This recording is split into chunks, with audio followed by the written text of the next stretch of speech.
ஹதீஸ் கிதாபுகள் பல கிதாபுகள் இருக்கின்றன.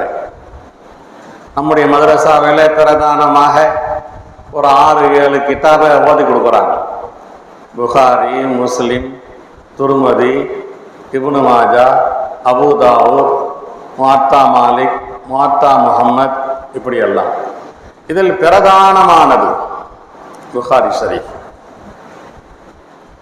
எல்லாம் ஹதீஸ் கிதாபுகள் தான்.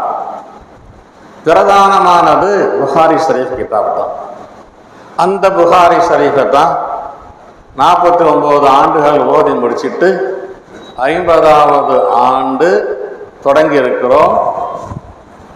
பொதுவாக எந்த அமலாக இருந்தாலும் நல்ல அமல் இஸ்திகாமத், நிலைப்பாடு.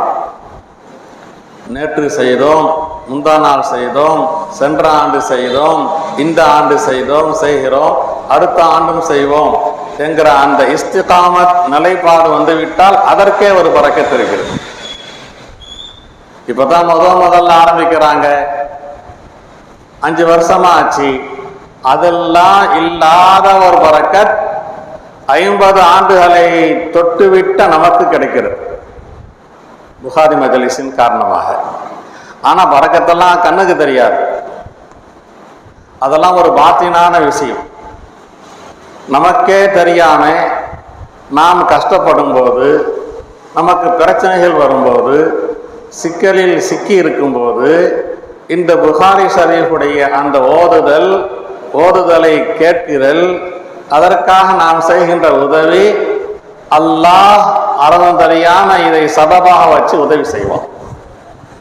எத்தனையோ பெரிய மனிதர்கள் சொல்றாங்க, ஏதாவது பிரச்சனையா, கடன் தொல்லையிலிருந்து மீளவே முடியலையா, சிக்கலான வழக்கா, இப்படிப்பட்ட நபர்கள் புகாரி ஷரீஃபை ஆரம்பத்திலிருந்து கடைசி வரை ஓதி அல்லாஹ்விடம் துஆ செய்தால் அவர்களுடைய தேவைகள் நிறைவேறும், அவர்களுடைய கஷ்டங்கள் நீங்கும், அவருடைய பிரச்சனைகள் அகலும் என்றெல்லாம் முஜர்ரபான பெரிய மனிதர்கள் அவர்களுடைய செயல்பாட்டிலிருந்து நமக்கு தெரிய வருகிறது.